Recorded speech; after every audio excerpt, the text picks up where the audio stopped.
Hello everyone, this is Direwolf20 and welcome to part 3 of my Ars Magica 2 Spotlight. I recently wrapped up parts 1 and 2 of the Spotlight where I showed you guys how to do some spell crafting, and I showed you guys a couple other really nifty mechanics, some of the different blocks that are available. Now part 3, I'm going to cover a few things. I'd like to cover some of the items that are available. I'd like to cover the bosses and summoning bosses and how they work, and a few other nifty tricks and tips for Ars Magica 2. And then I'll probably wrap up by showing you a couple of my favorite spell combinations, because like I said, there's just dozens and dozens of cool combinations that could be applied to all your different spells. So it's really worth playing around with the different combinations of spells that you can come up with.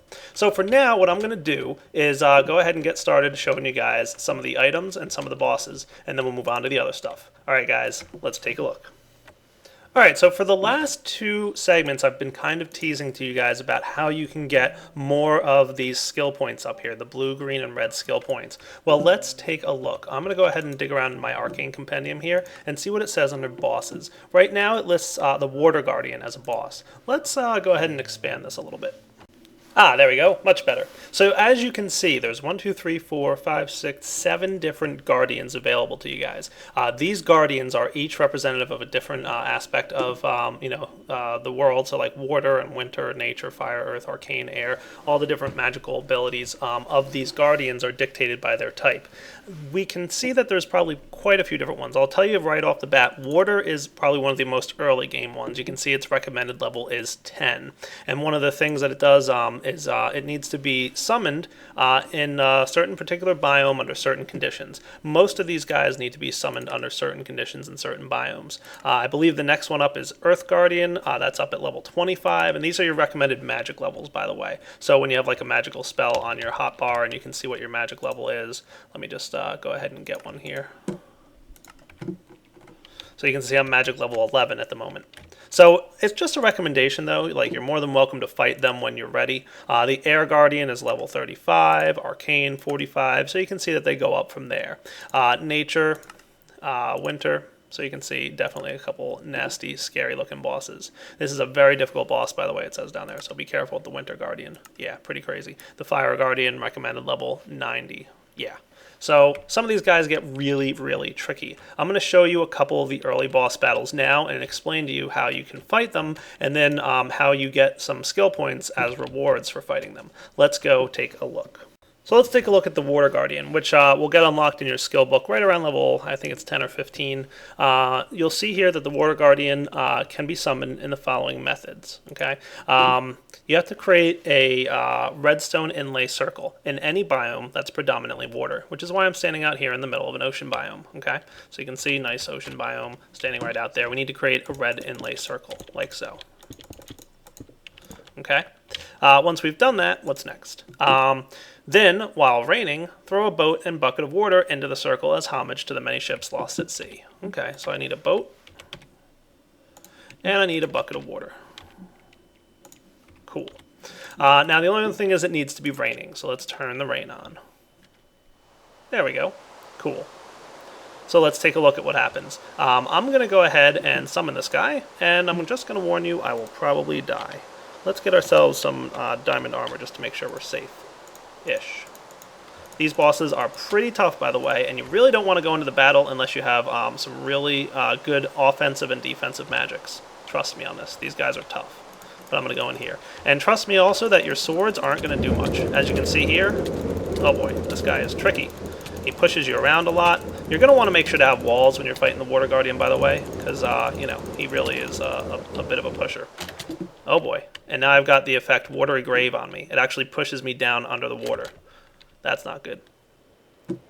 Watery Grave is a nasty one. You really don't want to get trapped underwater, otherwise you'll drown. So like I said, I can't get up. It's actually pushing me down under the water. It's really a tough fight. So I'm not doing too bad. I've had worse. Oh boy, push down again. That's not good. Watery Grave. Come on, let me out of here. So trust me, each of these bosses has different unique battle mechanics, and they're really pretty tricky.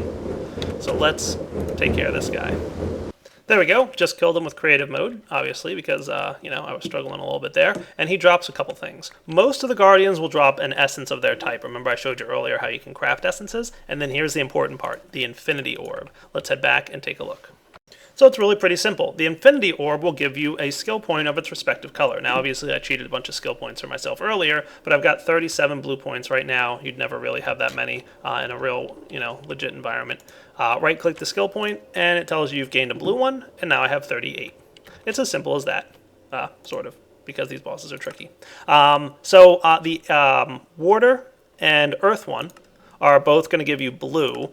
Air and Arcane are both going to give you green, and I think the final three are going to give you red, and that's the Fire, Nature, and Water Guardian. So there's different ways to summon each of them. Once you get your Arcane Compendium up to the appropriate level, you can go ahead and check them out. They're really some pretty tough and nasty bosses, and trust me, you're going to have a lot of fun fighting them, taking them down, and getting your skill points so that you can go ahead and advance through your magical career. Like I said, also remember you get skill points every other level as you level up. I think it's right around level 22 that you start getting green skill points. The earlier levels you'll get blue ones, and then the later levels you'll start getting red ones. So you don't necessarily have to fight the bosses to get skill points. As you level up you'll get some, but you're probably going to want to fight these bosses at least a couple times just to get a few extra points so you can really fill out your skill trees here. Trust me, it's going to be very useful. Another important tip for those of you playing on servers is that you need the skill points here to write the books within the scribing table. However, you don't need the skill points to cast the spells or craft the spells. So I've created a book here that's called Binding, Projectile, Fire Damage, and Damage, right? I could therefore put this little written book here into a chest on a server, and another player could come by, grab that book, and use it to create a spell. So even though they might not have all these skill abilities just yet, they can still craft a spell because I've written the book for them. So if you're playing on a server with some friends, maybe each of you pick a particular tree to go down. Like one of your guys goes through the damage offensive tree, another person goes through defense, and then the third person could go down utility. And then eventually you can all craft each other's spells, and you won't really have to have that many skill points spent. Or if you want, you can go ahead and learn them all yourself. It's your call. Finally, one more note about the bosses is that each one of the bosses will drop a particular item in rare circumstances. Let's take a look at some of those items now. I'm not going to show you all of them. It's up to you to check all of them out, but there's a couple different ones that are really neat. So like I said, it's a rare drop from the bosses that you can get some of these items. I think each boss has its own unique item. For example, the antenna of the Fire Guardian, the top boss, grants you immunity from fire and lava. That's pretty neat. Yep, very cool. Nifty ability right there. Earth Armor gives you a lot of armor, so you can see my armor bar almost completely filled up there from just wearing the armor chestplate. So lots and lots of armor from the Earth Guardian's armor. And then finally we've got Water Orbs, which are pretty neat looking. They kind of fly around your character like so. Let's see. There we go. And that's pretty cool looking. They give you underwater breathing and prevent you from getting pushed around in water so easily. So just some nifty little extra items you get from fighting those bosses. They don't drop 100% of the time though, so you might have to kill the bosses a few times to get them. Alright guys, one of the first items I want to start showing you is some of the armor that's available. Your first set of armor is Mage Armor. Pretty cool. Now there's a couple different things about this armor that's really pretty neat. First off, let's get some damage on this armor. Let's go ahead and get ourselves something like a skeleton to start attacking us. Hey buddy, how's it going? Go ahead, beat me up a little bit. It's okay, I won't mind. Alright, that's enough. So you can see here that they don't really have a particularly large amount of damage capability, so be careful because they do break easily. But the good news about this armor is that it'll automatically repair itself using the mana that the player has available. So, you've got a bunch of mana here. You can see my mana dropping right now. It's going down even though I'm not casting a spell. That's because it's going into repairing my armor. Pretty neat. You should also note that while wearing a full suit of Mage Armor, you get a slightly increased mana regen, so your mana will return to you quicker, and you'll also have more effect with your spells, so they'll do a little bit more damage or more healing or whatever. Your spells will just be more effective overall, provided that you're wearing a full suit of Mage Armor. Cool. The next set of armor, one more thing, they're also really, really enchantable. So if you throw them in an enchanting table, you'll have some really good luck with your enchants. They've got high enchantability, I think even higher than gold. Your next set of armor is even more powerful. It's the Battle Mage Armor. Plus, it looks awesome. Let's take a look at Battle Mage armor. According to the Arcane Compendium, the Battle Mage armor is really like the top tier armor for this. It offers a good amount of protection, has higher durability than Mage armor, but has a slower repair rate and less enchantability. And it gives lesser versions of the magical bonuses that the Mage armor does. So it's not as magical, but it's more protective. Cool. It's not a bad toss-up, right? So the other thing about these types of armor is they can be given experience, which will unlock protective spells that come to the aid of its wearer, draining some of the magic within the armor. Cool. So basically, you've got some magical abilities that get infused within this as you put experience into it.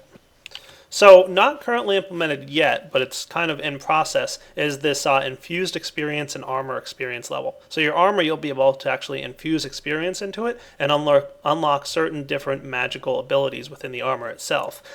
This is kind of partially implemented at the moment, and I think in 1.2 it'll be more fully implemented. Some of the abilities are just in there innately right now, but later on you'll have to infuse experience to unlock these abilities. Let's take a look at a couple, such as jumping into lava. Oh no! It hurts, it hurts, it hurts. Oh, that was quick. That's cool. Looks like the fires are getting put out pretty quickly, huh? Yep. So that's one of the abilities, is that your legs will quickly put out fire that's currently on your player. Not too bad. Now, the downside is that there's occasionally like a bit of a cooldown on it. And you can see this cooldown by looking at the left-hand side of your screen. You see those little armor icons? When I jump into the lava here, see how it turned black? That means it's on cooldown. And once it lights back up, it'll be off of cooldown. So that ability has to recharge every now and then. Let's take a look at another ability. Let's try falling from a pretty good height. You'll see that I kind of activated a slow fall ability kind of right before I hit the ground. That's what the boots do, and you can see that they're on cooldown right now as well. So they can activate slow fall, preventing you from taking falling damage because they'll activate right before you hit the ground. Pretty neat. Just keep in mind they do have a cooldown, so you want to wait for that.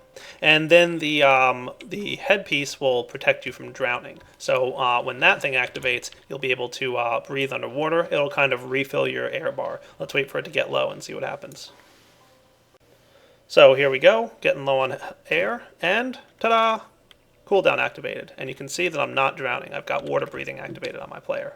Pretty neat, right? So those are some of the abilities that you'll be able to unlock. There'll be a few more that you can check out as well, I think, once he's got this implemented fully. But those are the different types of armor protection you can get. And you can see, again, it also uses up some of the durability of the armor anytime this cooldown activates. So be careful, though, because if the durability is low and the cooldown then activates, it could actually destroy the armor piece. So just be real careful about making sure those cooldowns don't get activated when the durability is low.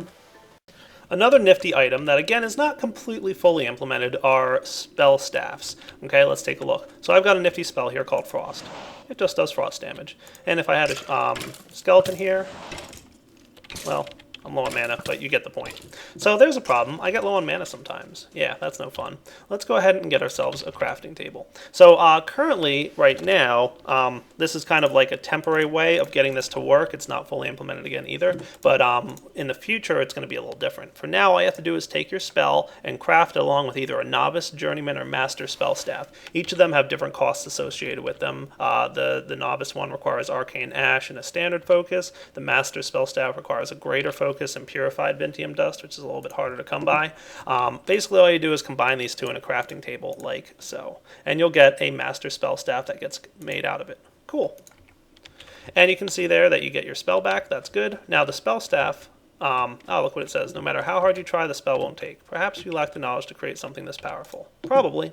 Let's go ahead and put it on the journeyman spell staff. I guess I have to unlock the master spellcasting ability before I can use master spell staffs. Journeyman spell staff? There we go.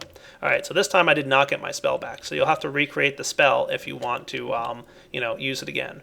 You can see here that this guy has charge and some uses, and I can just right-click with the spell staff to cast the spell. Pretty cool. Not bad at all. Now, of course, the more complex the spell, the less charges you'll get. I just made a simpler spell, and this one gave me 20 charges. So while this doesn't go ahead and use up your mana, you can see my mana pool not going down. You will eventually run out of charges, and then the staff will break. Speaking of running low on mana, you're probably wondering if there's a couple good ways to get some mana back. Well, don't worry, there absolutely is. First off, you can go ahead and eat some mana cake. Let's take a look at this guy.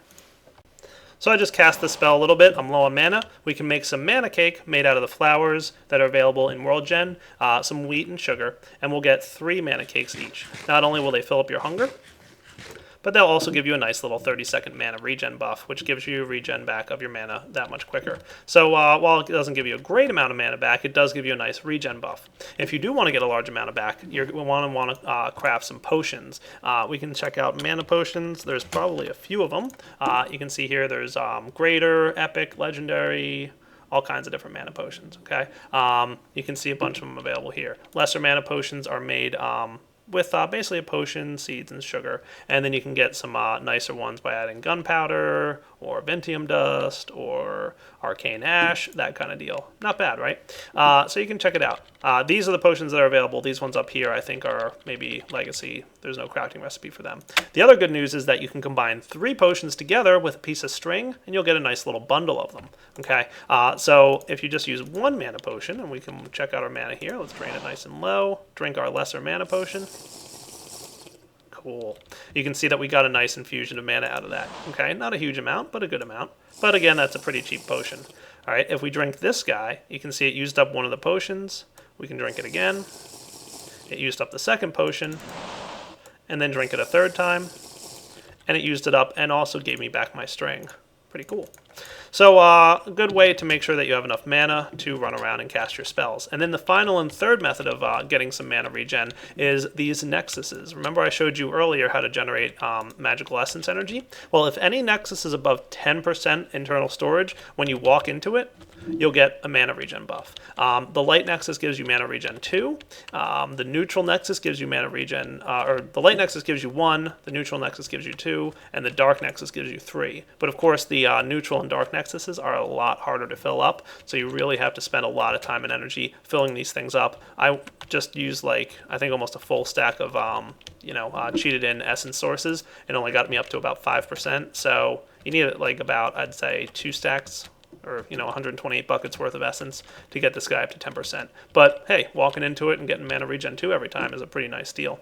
Mana regen 3 comes from this one. Definitely a lot harder to fill up to 10%. And remember I told you last episode that as you start filling up the energy within this thing, it will start causing some negative side effects in the environment around you. So watch out for that. Now, after you've crafted about 2 or 3 spells, you're going to notice your inventory filling up rather quickly with a bunch of different spells, right? Yeah. So let's go ahead and simulate that right now. I'm just going to give myself a frost and a fire spell. Fire damage. Make that spell for me, please. Cool. So after we've got a few spells going on here, we'll call this one fire, give it a nice cool icon, and we're good to go. You might want to craft yourself a spell book. Really easy to make, just some leather, paper, and some string to bind it all together. Shift-click your spell book, and you'll be able to place spells in it. The left side is the slots that are available on the top left of your interface on the screen right now. The right side is just extra storage for spells. So anything you place on the right side here will not be available to you within your spell book as you're walking around the world, but if you want to go ahead and put them on your hotbar, you can do so like this. Once you've put them on the left side of the screen, you'll see them available on the top left. And instead of holding a spell book in your hand, you're holding the actual spell. You can hold shift and use your mouse wheel, or I think by default it's the Z and X keys to swap between which spell you've got currently active. Okay, and then you can just right click to cast like you normally would, shift right click to open the spell book again, and shift and mouse wheel to move it like I said. Pretty cool. So lots of spells can be stored and carried around with you at all times, and then you can have up to, I think it's 1, 2, 3, 4, 5, 6, 7, 8 different spells available to cast from your hotbar just by zipping through them. Very, very useful, especially once you've had 2 or 3 spells crafted. Alright, now why don't I show you guys a couple nifty spell types that you can make that I haven't shown you yet. First off, I'd like to show you summon spells. You can actually summon enemies to do your bidding. It's a little expensive, don't get me wrong, and you're also going to need to get yourself, first and foremost, a crystal phylactery. Okay, how's this thing work? Well, you craft it pretty easily. Just a magic wall, purified Ventium dust, some moonstone, and some glass get you an empty crystal phylactery. Okay, then what do you gotta do? Well, you gotta have it on your hotbar, and you gotta kill enemies. It's as simple as that. And you'll see that it starts to fill up. I just got 2.7% filled with a skeleton. Okay, so now this crystal phylactery is bound to skeletons. It won't fill up with any other essence. You're going to have to craft another one if you want to capture another enemy type. And you should be able to get this pretty much filled up with any enemy type in the world. In fact, if we look at crystal phylacteries in the NEI screen here, you can see you can cheat a bunch of them in. So there should be a bunch of them. Like here's some of the a forest squirrel, for example. You can see red caps from the Twilight Forest mod. You can see dark mages, mage villagers, Thaumcraft golems, penguins. So pretty much anything that's an entity out there can be made with this stuff. So let's try getting a dark mage. That sounds like a lot of fun. Cool. All right, let's see how we can craft this. So basically, let me get the items I need here. All right, so let's get this thing going, shall we? Let's get started by tossing a rune in there, okay? And then we'll get some some Vintium dust, lesser focus, and then we need some energy. This is probably the neutral nexus energy. So let's make sure we get ourselves the crystal wrench, connect this thing to this thing, and flip the lever, and it should start infusing with neutral energy. Cool. Then we need some chimerite, purified Vintium dust, a blue orchid, a monster focus, and then this is where we get the crystal phylactery in. This is where you specify what type of mob is going to be summoned. So you always use the summon command, but then depending on which phylactery you throw in, tells you which type of mob is going to come in. And then we need some dark nexus energy. So let's link this guy up. There he is, with this thing, and go. Cool. It's sending some dark energy right over there. And then, finally, we need our spell parchment. Cool. And I'll call this Summon Mage. Nice. Any cool abilities here? Yeah, this one looks nice. Cool. And then it's real easy. Right-click, and you've got a mage here to help you out. How's it going, buddy? Hey, do me a favor. I've got some skeleton buddies I'd like you to take care of, would you? Take them down, Mr. Mage. You can see him casting spells and attacking them. So basically, whatever type of enemy that you've got here, you're going to want to, take a look at. Cool. He's shooting him from behind there. He does a pretty good job of taking guys down. Go after him, buddy.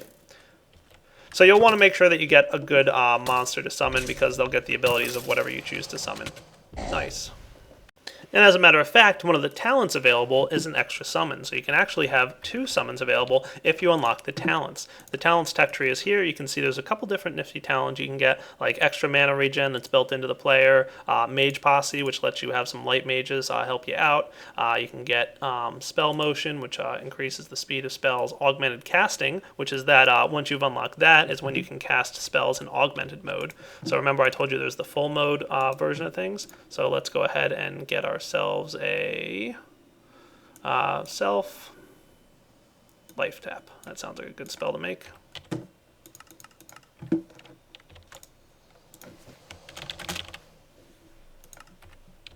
So you can now, once you've unlocked that, have the full moon on the bottom right there, which of course uses a lot more mana, or in this case, a lot more health is taken away when you life tap to refill your mana from your health.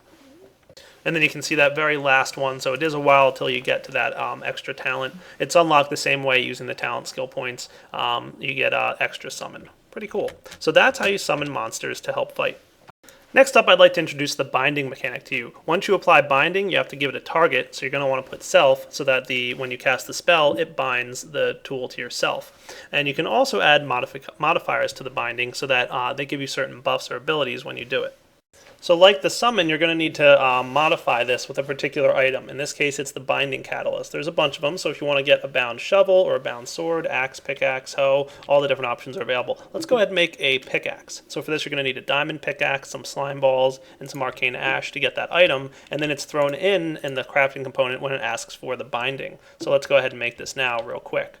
We've got the rune, we've got some chimerite that goes in there, a wooden sword, stone shovel, all these things go in, and then it's asking for the binding. Now, whichever of these binding catalysts you throw in determines the type of binding you get. I wanted a pickaxe, so that's what I'm throwing in. And then I'll throw in all the other stuff that's needed. There it goes, it needs some energy. And now it wants the spell parchment. Cool. So I made myself a bound pickaxe. And let's find a nifty little icon to show for it. Yeah, I'm breaking Earth. Look at that. So all you got to do is right-click with your bound pick, and you'll all of a sudden get a pick. Look at that. Now check this out. Because I threw regeneration on it, every time I break this block, I get regeneration buff applied to me. Cool. Pretty neat, right? Now it does use mana to have this thing out. So in fact, why don't I set it up so that I can see my mana bar. So we can see just having this bound pick out is draining mana at all times. Hit Q on your keyboard to drop it, and it'll no longer be there. You get your spell back. Right click, and you've got your spell back again, your bound pick. And then you can break stuff, and of course it does use a bit of mana to apply that regen buff. You can also right click to reapply the regen buff, provided you have enough mana, which I think at this point I don't. So that bound tool is pretty cool, and you can apply all kinds of different effects. You can have it so that when you bound a sword, it applies fire damage, all kinds of different combinations you can come up with. So another nifty type of spell effect are called runes. When you right-click on a block, it'll place a rune floating slightly above it. And then when a player walks through that rune, boom, it goes ahead and casts whatever spell is applied. In this case, I added a zone regeneration. So anytime a player walked into that rune, it casted zone regeneration. You can do the same for damage spells so that players get affected by those as well. Ouch. So again, that was a zone spell, but you can pretty much apply whatever different types of spells you want to your runes so that it casts them whenever a player walks by. Nifty for some traps. Ouch. And finally, I'd like to show you guys silver spells, okay? Now, these are unlocked in a very unique and specific way. You can't actually unlock these within your talent points. What you have to do is you have to craft certain spells in certain ways. You actually have to combine just the right components of different spells. And if you combine the right ones, when you create the spell, it'll unlock these silver spells. Now, I'm not going to give you any spoilers because it's meant to figure that out on your own. But you can see there's a couple different really neat spells available to you. I'm going to show you a couple of my favorites right now, like maybe Blizzard, Starstrike, and Firestorm, some of the really nice offensive ones. Why don't I make them real quick? So I've gone ahead and made these spells. Remember, they're really tricky to come across, but I'm going to go ahead and make them projectile-based, so that when they hit an enemy, there's Blizzard. Oh yeah, you can see it does a nice amount of damage taking down anything within range. Awesome. You've also got Starstrike, which is a really cool spell, and also happens to have a really nice spell particle effect to it. Let's take this thing down. Hey, Mr. Skeleton, how you doing? Just hanging out? Okay.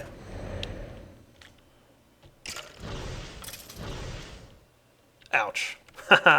So these silver spells, obviously very powerful and very cool looking. Yeah. Fire Rain, pretty awesome. Firestorm, yeah, Firestorm. Very expensive, by the way. I'm in creative mode casting it, so it's not costing me any mana, but very expensive spells, very difficult to find the spell components that need to be combined in order to get them. But once you've got them, they're really, really cool. You can also get Mana Shield, which looks pretty neat too. So let's come out of creative mode here. Activate Mana Shield. Oh, don't have quite enough mana for it. Let's see, can I do it with this one? No. Alright, let me give myself a few extra levels. Alright, let's give this another try. I'm going to come over here, spawn a skeleton, make sure I'm in this mode, and... Ha! Nice. His arrows do nothing to me, because I've got an awesome mana shield. How's it going? Gotta love it. And guys, I think that about wraps it up for this part 3 of the Spotlight for Ars Magica 2. There's tons of different spells. I haven't even given you a chance to see half of them. You got spells that can grow plants and plow the earth. You got spells that can create light. We checked out Binding. You've got Invisibility, Teleports, Blinks, Transplace, Mark and Recall, which lets you mark a spot in the world and then recall to it later on. You've got Divine and Hinder Intervention, all kinds of different contingencies. You can upgrade spells with modifiers like the Radius to increase the size of your area effects. There's just so many spells, there's no way I could show you all of them, let alone all the different combinations, but trust me, it's a lot of fun to play with. So if you guys haven't had a chance to download Ars Magica 2, it is part of the Direwolf 20 FTB pack in 1.6, and it's available on the website linked in the description of this video. Hope you guys have enjoyed the Spotlight, and stay tuned because I know there's some big changes coming in 1.2 for Ars Magica that will be out a little bit later, and I'll do an updated Spotlight once that's available. Alright guys, this is Direwolf 20 signing off. Take it easy!